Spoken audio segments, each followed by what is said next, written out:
¿Por qué la mente sigue siendo uno de los problemas filosóficos sin resolver? La mente, antiguamente y sobre todo hoy en día, sigue siendo uno de los grandes problemas centrales de la filosofía. Y en este video, a grandes rasgos, te explico por qué. La mente sigue siendo un misterio explicativo de nuestra visión científica del universo, y es que no sabemos cómo encajarlo de manera definitiva con el resto de cosas ya descritas por la física. Y la razón es sencilla. Cuando nos referimos a la mente, o todo lo que tiene que ver con lo mental, siempre aludimos a lo que no es corporal, a lo que es contrario a lo físico. Cuando hablamos de la mente siempre apuntamos a esas cosas características no físicas que son muy evidentes para cada persona, como es la conciencia.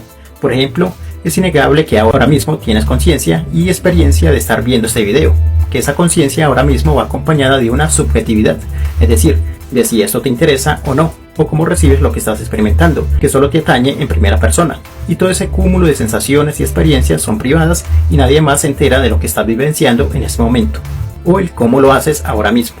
Y junto a la experiencia, subjetividad y privacidad se le añade el pensamiento, o lo que académicamente se conoce como intencionalidad, es decir, que tu mundo mental siempre está presenciando objetos mentales, cosas que pueden ser reales como que no. Y esto último es lo más misterioso, que no se sabe cómo explicarlo, que podemos pensar en objetos no físicos como una idea o un plan, o pensar por ejemplo en Superman o en extraterrestres.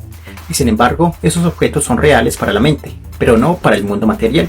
Y este es el mayor misterio filosófico por siglos, cómo relacionar el mundo físico con el mundo mental, lo que en la tradición se conoció como el problema alma-cuerpo, y que hoy en día se conoce como el problema mente-cerebro.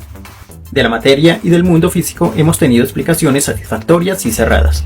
Todo lo que es material se puede explicar con el método científico de la cuantificación y la experimentación, pero la mente también, y ese es el problema. El cerebro es un objeto material que todos podemos ver y estudiar, explicando sus procesos y cómo funciona. Otra cosa distinta es la mente, porque no se le puede someter el método empírico a las características que antes descubrimos, como la subjetividad, la privacidad y la intencionalidad. Eso lleva a la pregunta difícil, que hasta el momento no se ha resuelto, y es cómo encaja la conciencia dentro de todo lo que sabemos de la física y la mecánica causal del universo. A saber, todo el universo tiene una forma fija de funcionar, dado a que todo es físico y se rige con sus leyes, sobre todo la causalidad. Toda causa tiene un efecto, desde lo más grande hasta lo más pequeño. Eso permite trazar cómo funciona el universo a nivel físico, químico y biológico. Y el cerebro funciona dentro de esos tres aspectos. Nuestros cerebros son físicos, químicos y biológicos. Por eso podemos hacer explicaciones del cerebro. Pero, ¿y la mente? ¿Cómo lo no físico se relaciona con lo físico? Y ese es un gran problema explicativo. Cómo el cerebro físico se relaciona con un objeto no físico como el pensar un ser imaginario, e incluso que ese objeto mental sea la causa de alguna acción que llevemos a cabo. Cómo explicar las razones mentales que nos llevan a actuar y tener efectos sobre el mundo físico, encajar lo no físico con lo físico, y cómo se relacionan, y cómo lo mental impacta a lo físico, que tengo la idea de Superman y luego lo puedo crear en el mundo físico. Filosóficamente es lo que se conoce como el hiato o el abismo explicativo entre la mente y el cerebro.